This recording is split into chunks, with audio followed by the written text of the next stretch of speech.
Welcome to the Sandnes well project that has started here. Well, actually, the whole project started many, many years ago. But the guest today is Jeff Larson, who is one of the top guys at the Marshall Municipal Unit. Yeah, the water operations manager. Yeah. So you're deeply involved in this whole project. Yes. And we are, Marshall is always looking for more water sources. Correct. We, just to give you a little background, when the glaciers came through this part of Minnesota, they made, from Buffalo Ridge, when they got up on Buffalo Ridge, the glaciers made a deep cut down into the ground and just scraped all of that away, including the wells. And so it's always been a project that our utilities in Marshall have had to keep on top of and make sure that we have enough water. And so then, like I say, just recently or the last few years, you started working on the Sandnes project. Correct. And that's what we're going to cover today. So tell us about that. In general, we're standing behind the water plant, the drinking water plant, which is on the southwest side of Marshall. And like Elaine said, our sources of water in this region of the state are gravel and sand deposits that were left by glacier melt. And they're sporadic, hard to find, and produce water that, as far as groundwater quality goes, probably not the best. It's typically very hard and high in minerals. Yeah. And the reason we're starting here is this is the beginning of the Sandnes project we refer to as our Sanus Aquifer. Marshall uses 3 aquifers at the present time: the Marshall Aquifer, the Dudley Aquifer, and the Sanus Aquifer, which this show is going to cover that project. And that went online April 9th, 2015, so we have been using it for about 17 months. And we're standing over the site where that new pipeline came into the plant. We're standing over a cross which is 7 feet underground. Entering from this direction is our Dudley Aquifer. Straight to the south is the Marshall, and to the east is the new Sandnes line, which came in, and you can see, or maybe not see very well on camera, where this was all dug up in order to bring that line into the plant. Well, now we are out at another site, and this is a service road that we're facing, and it connects with County Road 33, and I think most people are familiar with that. There's a lot of signs showing where that road is. Yes. And what is this? I'm sorry but it's kind of ugly looking. What is this? Yeah, like you said, we're just west of the Merritt Center area, just in the northwest corner of town. And along the pipeline route, you'll see some of these pipe structures along the way. We call this a pigging station. Okay. And basically what this is for in the future is to help us clean the pipes. There's a lot of iron and manganese in the water. And every so often you have to send a pig down the pipeline, which is basically a large foam and rubber bullet. And you use the water pressure to push that through the pipe, and it scours and pushes all the debris out of the pipe. So in this case, going north, it's 20-inch pipe, so there'd be a 20-inch pig coming down here. We'd take this cap off, and it would push everything out of there. And then we'd reintroduce, on this side, it's 24-inch pipe, and then put a different pig in that size to push from here to the water plant. And along the route, it'll be, like I said, it'll be cleaning the pipe along the way. Okay, now we're along Highway 59 going north, and this white tube that comes out of the ground here is an air relief pipe? It is. What does that mean? Along the route of the pipeline, since it's a water pipeline, it's a pressurized pipe, and just the physical action of pumping water produces 1 to 2% air by volume. So the pipeline's installed, with the lay of the land. There's high points in it, and at the high points we put air relief valves in. Oh, okay. And this happens to be an automatic air relief station where there's a valve underground that'll function when it senses air. It'll purge the air out of the line. And also along the way there's dozens of manual air relief valves that we operate once a year in the spring to make sure all the air is out of the line. Okay. And there's numerous air reliefs along the. Okay. It's a 27.5-mile pipeline, so there's quite a few of them. Yeah. Now, so how does the air get out of there? I mean, is it automatically get out of there, or do you have to come and open it? On this one here, it's automatic. It is. Where does the it white come ones. from then? Those little tubes underneath? This tube is going to connect to the main Yeah. 7 feet underground. And there's a manhole structure here with some valving in it. Oh, okay. And that's what senses the air and purges it. We decided to stop in this location because there's a drainage ditch behind us. And along the state highway, they call them bridge crossings. They're usually drainage ditches or waterways. And in the instance within the state right-of-way, to cross the bridge crossings within the right-of-way, it would have required us to put the pipe in casing. So in these instances, we contacted the landowners and obtained easements to be on the private property.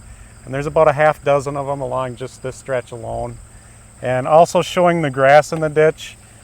Everything was planted back. There's a spec by the MnDOT in order to put the right seed mix back in the ground in order to, mostly for erosion control and to make sure it's not species of grasses that are not wanted. Well, we're at a well house now between Wood Lake and Hanley Falls on Highway 23. I call it a little house, but what does it contain? Well, this is well 28, which what we call it. We number all our wells. What's inside the well house, we'll go in a little bit here, but it's basically electrical components, a pump, and a motor is basically all you see because the pump's about 200 feet below the surface of the earth. And we've got 3 wells, which we mentioned before, 28, 29, and 31, all kind of in a line north of County Road 2, Yellow Medicine County.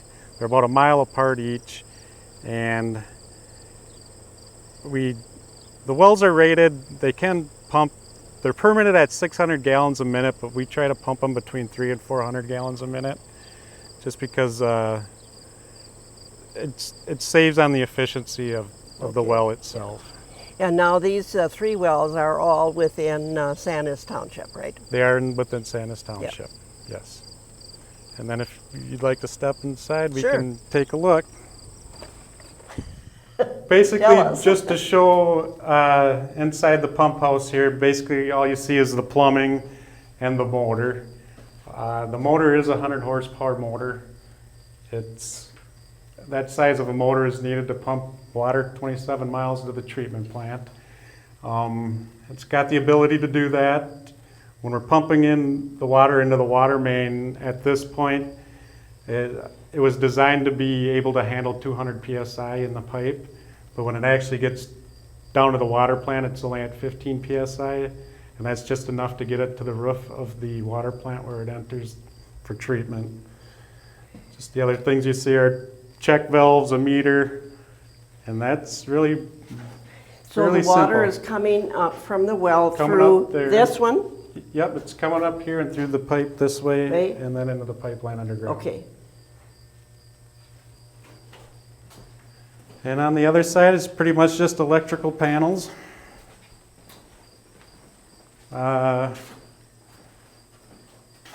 Around some of the components, we built cabinets around it. Unfortunately, sometimes these well houses look like deer or rabbits, so they can take a bullet hole or two, so we put bulletproofing around. Sure. And just, I suppose, if you want to see or hear what it sounds like, you can turn it to local to start the well. Oh, okay. If you Should I feel do free. it?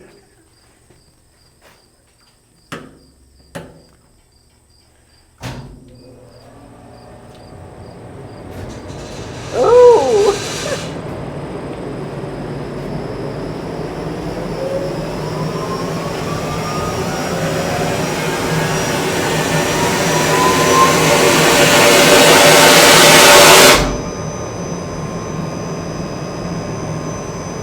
What you heard there sounds like a jet taking off. That column of water, that column going down to the water is all air. Oh. So that hissing and that noise you hear is the air being expelled out of the line through that air relief valve. So the air isn't getting into the system. Very similar to that's what you would see down in the manholes next to them automatic air reliefs on the water main. Yeah.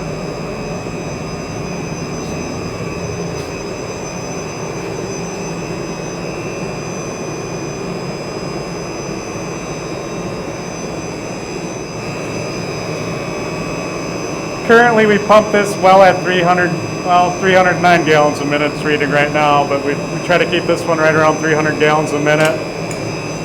And you can see on our pressure gauge, it's only at about 65 psi. So not a lot of pressure on the pipe when only one well is running. Okay, in addition to, we've got 3 production wells in the Sandnes well field. In addition to that, we've got about a dozen what we call monitoring wells for the sole purpose of when we're pumping this water out of the aquifer, we want to know how the aquifer is responding. So we've got about a dozen of these situated around the production wells. And within these, we've got what we call data loggers. They're down below the water level and they take an hourly reading. And with those hourly readings, we download those once a month to track what the water level is doing. And it's a permit condition for the DNR. That data all gets recorded and sent to the DNR for their review also, and obviously we watch what's going on. And once a month we'll have someone come through here, download all the loggers and take hand readings on all these along with all the production wells, just to make sure that we're pumping at a sustainable level. Well, this has been a very, very interesting tour, and it's taken a lot of vision and planning, and you got it done. It's just amazing. Now, it's a very complex process, and it must have cost quite a bit too. Yeah, the initial estimate on the project was $3.5 million, and it came in at 12.1, so that was good. Probably the 2 biggest drivers behind that. The size of the project, it got a lot of interest from contractors. We had 10 prime contractors bid on it from Minnesota, South Dakota, Nebraska, and Illinois. So the competition of the bidding was great. And then another big savings on the project is the bedding material used for the pipe on the bottom of the trench, usually gravel. We were able to use a lot less than that than what was engineered. Why would that be? Just because of the existing soil conditions. Oh. It's usually added in a lot of wet areas, but we were fortunate that we didn't run across that much. Okay. Like I said, and that alone from coming in under budget, we also finished it ahead of time, so that was nice. Yes. We started in the spring when it was snowing, finished in the fall when it was snowing, and then the entire winter we spent pigging, flushing, and then chlorinating the system so we could pass the bacteria tests which are needed before we put it online. And we started using the water April 9th, 2015. So we've been using it for about 17 months now. Wow. And the whole project really started in about 1998 when we searched for the water to begin. And it did get put on hold a little bit when the second biggest water user in town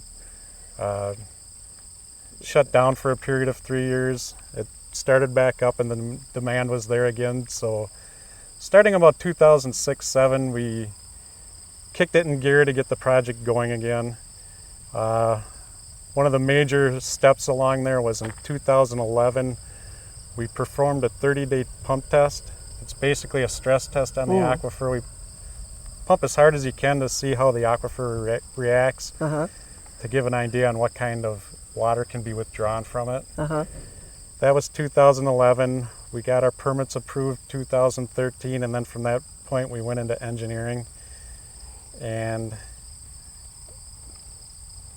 engineering the bidding, and like I say, construction started early 2014. Wow. And now you're done for now. For now, we are done. But that doesn't mean you're not going to have to search for more water in the future, No, right? Especially with Marshall growing so rapidly. And in this region of the state, and Marshall specifically, we've never stopped searching for water. Oh, really? Yeah. So it's, yeah. hopefully we take a breather here and have some time before that happens again. Sure. Well, good. Anything else that you'd like to tell about the project, or? Just a lot of planning. And like I was talking with Elaine earlier, once the backhoes show up, it seems like my part of the project's over. Just the permitting and easements, things of that nature alone. You know, we're dealing permits and easements from MnDOT, the counties, townships, Department of Health, MPCA, DNR. Oh, lots of collaboration between all even those agencies. The pipeline companies, the railroads, the electric companies. Yeah. And just when you see a project being built like that, there's probably, you know, it took us a year to construct. There's probably 10 times that In planning. in planning. Yeah, wow. So. Wow, it's amazing. Well, we're certainly happy that we have people like you and agencies like the utilities that we have in Marshall, and it's wonderful that somebody is taking care of that. We all take this for advantage. Yeah, you know, or did we just, well, sure, we need water and we get water, and we don't think about what goes into making that happen. So this was very educational.